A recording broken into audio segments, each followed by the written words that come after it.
Hello guys, welcome to the mind maintainer. Indian evidence act 1872 के keywords के second part को हम लोग देखेंगे आज, जिसमें हम लोग 18 से देखेंगे 17 तक का हम लोगों को सेक्शन कवर हो चुका था। तो 18 देखिए क्या कह रहा है कि स्वीकृति कार्यवाही के पक्षकार या उसके अभिकर्ता द्वारा, यानी कि 18 से 20 के अंदर जितने भी जो भी व्यक्ति बताए गए हैं वही स्वीकृति कर सकते हैं, जो प्रतिनिधि रूप में वाद लाता है। इससे ज़्यादा क्वेश्चन कुछ भी नहीं बनते हैं। देखिए इसके बाद 19 है, 19 के 18 में थोड़ा सा और देख लीजिए कि स्वीकृति कार्यवाही के पक्षकार या उसके अभिकर्ता द्वारा वे कथन स्वीकृतियाँ हैं जिन्हें कार्यवाही के किसी पक्षकार ने किया हो। जैसे कि स्वीकृति कौन कर सकता है, हु में एडमिशन, तो पार्टी पक्षकार, एजेंट ऑफ पार्टी पक्षकार को वाद लाने वाली और जिसके ऊपर वाद लाने दोनों पार्टी कर सकते हैं।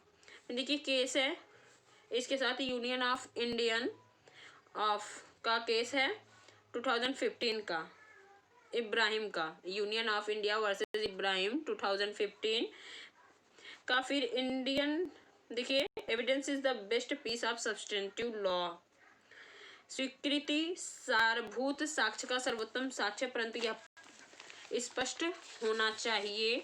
इसके साथ है एक और केस है, मिर्जा मवाद वर्सेस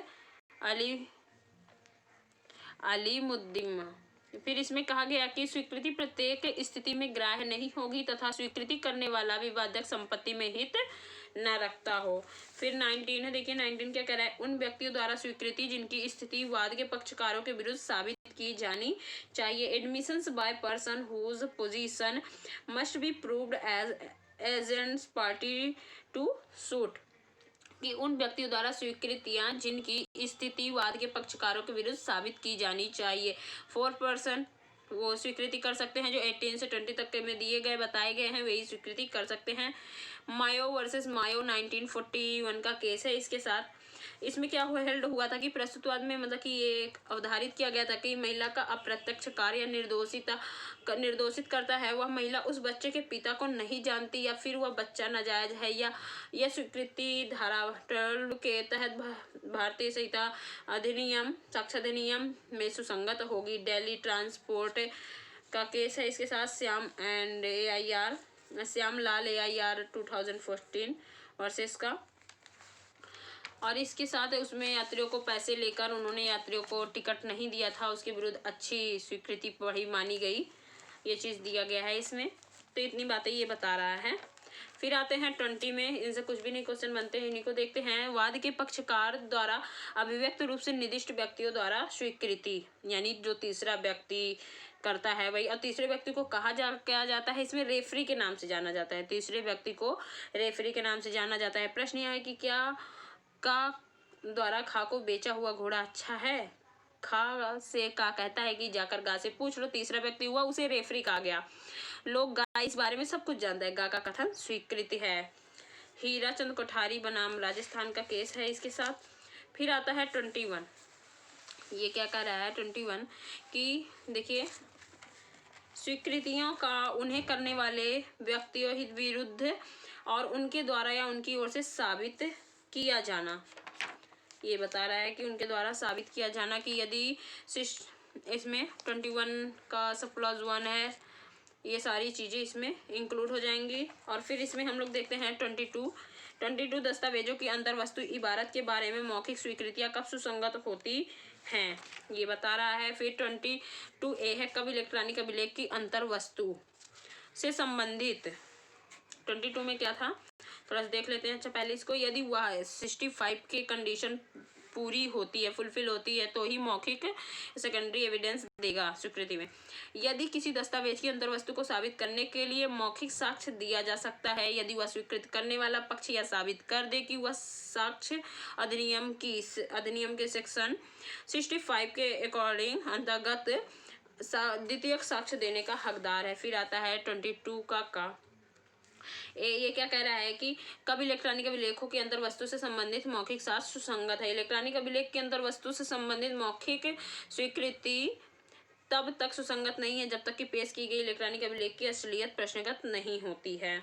फिर देखिए आता है 23 आता है जो केवल सिविल केस में ही लगता है सिविल मामलों में स्वीकृतियां कब सुसंगत होती हैं, यानी 23 का 29 एक दूसरे के विपरीत होते हैं।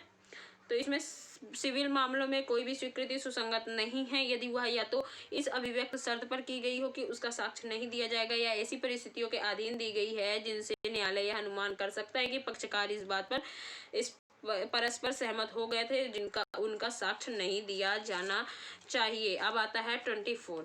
क्या कह रहा है 24 कि उत्प्रेरणा, फुसलाना, धमकी, वचन, वादा द्वारा की गई संस्कृति। उत्प्रेरणा, फुसलाने, धमकी या वचन, वादा द्वारा कराई गई संस्कृति दांडिक कार्रवाई में कब विसंगत होती है। देखिए, इसके साथ स्टीफन महोदय ने भी कहा है कि संस्कृति ऐसी स्वीकृति है जो वह व्यक्ति करता है जिस पर किसी अपराध का आरोप है और ऐसे कथन से या तो स्पष्ट होता है या अनुमान निकलता है कि उसने अपराध किया है, परंतु इस परिभाषा को प्रिवी काउंसिल ने स्वीकार नहीं किया है। जबकि पाकला नारायण स्वामी बनाम एम्परर में 1939 पीसी में अवधारित किया गया कि संस्वीकृति ऐसी हो जिसमें अपराध को पूर्ण रूप से स्वीकार किया गया हो, यह अपराध से संबंध रखने वाले लगभग सभी तत्वों को स्वीकार कर लिया गया। लॉर्ड एटकिन महोदय ने स्वीकार कर लिया। तो पाकला नारायण स्वामी का केस इसके साथ है। फिर इसके साथ बलविंदर कौर बनाम पंजाब राज्य 1952 का है।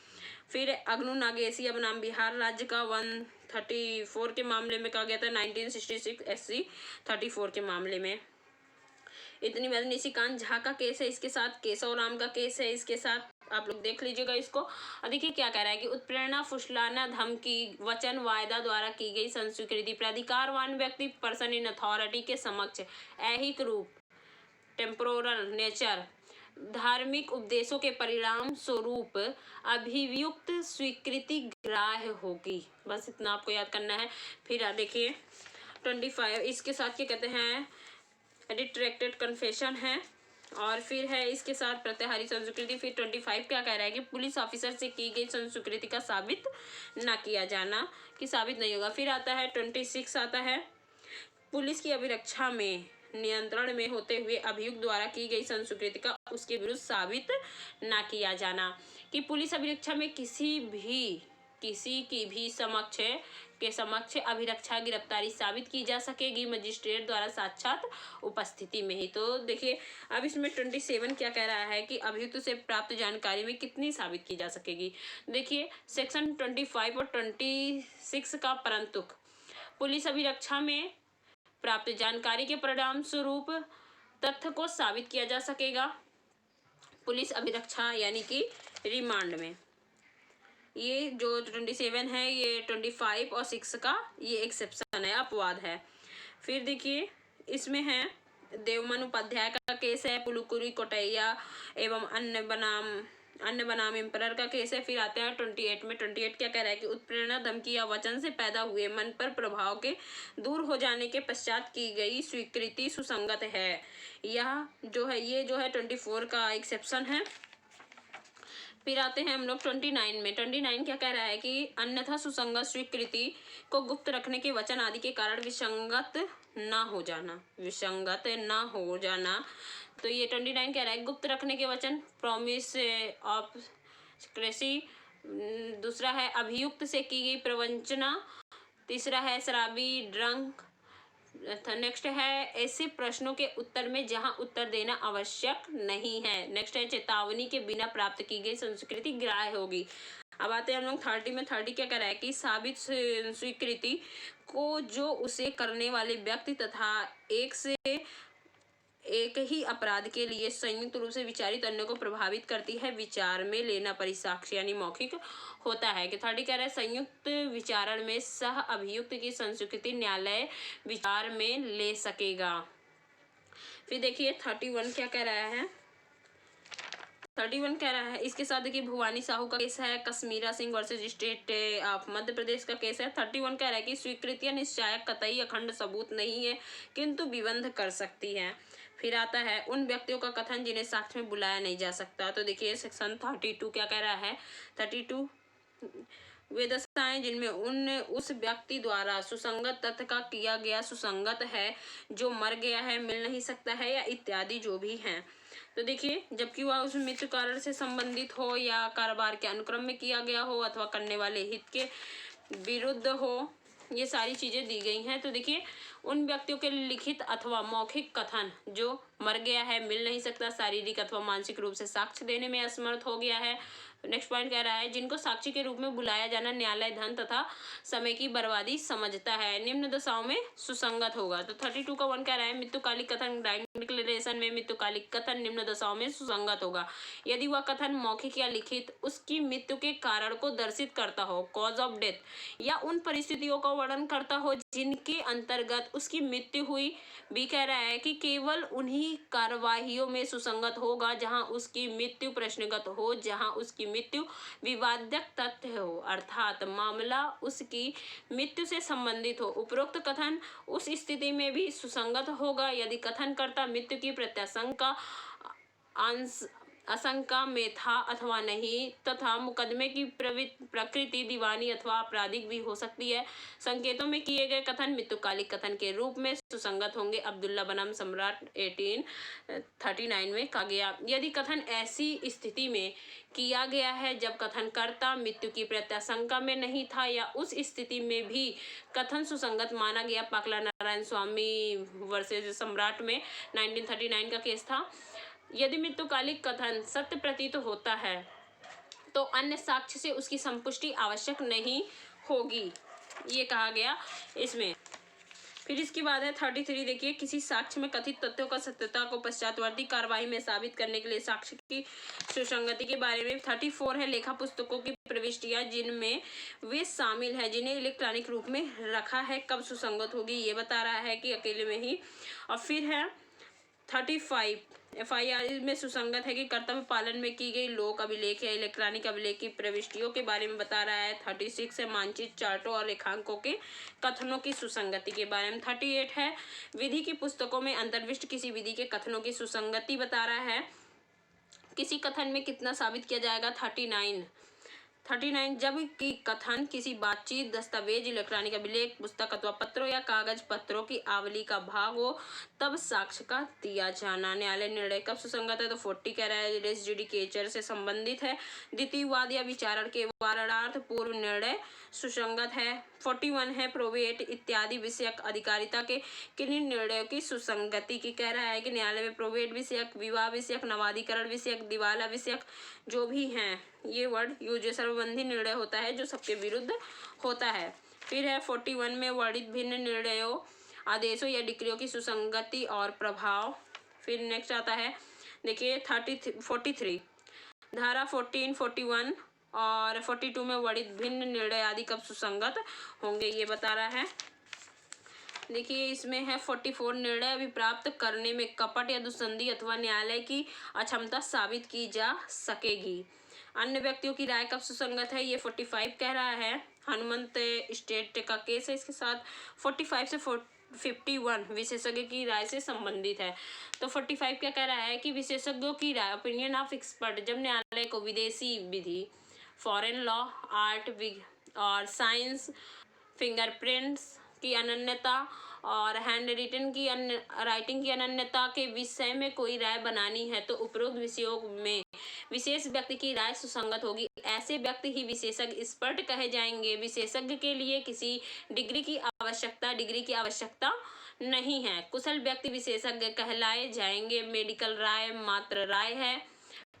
मात्र राय है, वह निर्णायक नहीं बन सकती। मनीराम वर्सेस राजस्थान राज्य state, AIR 1993, supreme court, page number 2453। विशेषज्ञ डॉक्टर, हस्तलेख विशेषज्ञ, रक्त विज्ञानी, विधि विज्ञानी, आग्नेयास्त्र विशेषज्ञ। अब्दुल रहमान वर्सेस मैसूर राज 1972, CRLJ 407, सोने की शुद्धता के विषय में सुनार की राय सुसंगत मानी गई। 46 क्या कह रहा है। 46 कह रहा है कि विशेषज्ञों की राय से संबंधित जो तथ्य हैं उनके बारे में बता रहा है। फिर है 47, ये 45A है, किसी कंप्यूटर अथवा इलेक्ट्रॉनिक संसाधन से भंडारित, स्टोर, संप्रेषित जो इलेक्ट्रॉनिक अथवा अंकीय डिजिट में रखी गई है जो IT एक्ट के अंतर्गत निर्दिष्ट है, परीक्षक की राय सुसंगत होगी। फिर आता है 47 कह रहा है कि हस्तलेख के बारे में राय कब सुसंगत है। 47 हस्तलेख के बारे में राय कब सुसंगत है? निम्न व्यक्तियों की राय सुसंगत है किन व्यक्तियों की? जिनसे उस व्यक्ति को लिखते हुए देखा हो, जिसने उस व्यक्ति द्वारा लिखे गए दस्तावेज स्वयं अथवा उसके उत्तर में प्राप्त किए हों, जिसने कारोबार के मामूली अनुक्रम में उसके द्वारा लिखे गए दस्तावेज प्राप्त किए हैं अथवा उसे दिए हैं। 47 ए क्या कह रहा है कि इलेक्ट्रॉनिक हस्ताक्षर के बारे में राय सुसंगत, कब राय सुसंगत है? किसी कंप्यूटर अथवा इलेक्ट्रॉनिक साधन में भंडारित स्टोर संप्रेषित इलेक्ट्रॉनिक अथवा अंकी में रखी गई जो आईटी एक्ट के अकॉर्डिंग निर्दिष्ट है, परीक्षक की राय सुसंगत है। फिर है 47 बताइए 47A था इलेक्ट्रॉनिक हस्ताक्षर के बारे में प्रमाणकर्ता प्राधिकारी की राय सुसंगत होगी। फिर 48 है अधिकार अथवा रूढ़ी के संबंध में राय कब सुसंगत है? रूढ़ी या अधिकार के अस्तित्व के बारे में जानकारी रखने वाले व्यक्तियों की राय सुसंगत होगी। फिर है देखिए 48 है 49 प्रथाओं सिद्धांतों आदि के बारे में राय कब सुसंगत है? फिर 50 है नातेदारी के बारे में राय कब सुसंगत है? 51 है राय के आधार कब सुसंगत है? जीवित व्यक्ति की राय सुसंगत है तब वे आधार भी जिन पर वह आधारित है। सील कब सुसंगत है? ये 52 कह रहा है राय के आधार कब सुसंगत। 51 है यदि विशेषज्ञ की राय सेक्शन 45 के अंतर्गत सुसंगत है तो वे आधार जिन पर राय आधारित है सुसंगत होंगे। 53 कह रहा है कि दांडिक मामलों में अभियुक्त का पूर्वतन अच्छा सील सुसंगत है, आपराधिक मामले में अभियुक्त के अच्छे सील का साक्ष्य सुसंगत है। तो यहाँ पे हम लोग 53 तक देखे हैं। इसके आगे हम लोग नेक्स्ट वीडियो में बात करेंगे। आई होप गाइज आप लोगों को समझ में आया, एकदम स्पीड में आपको कराया है कि एग्जाम के टाइम में आप बस हेडफोन लगा के भी आप इसको रिवाइज पूरा कर सकते हैं। आई होप गाइज आपको समझ में आया लाइक और शेयर जरूर कर दे। Thank you guys.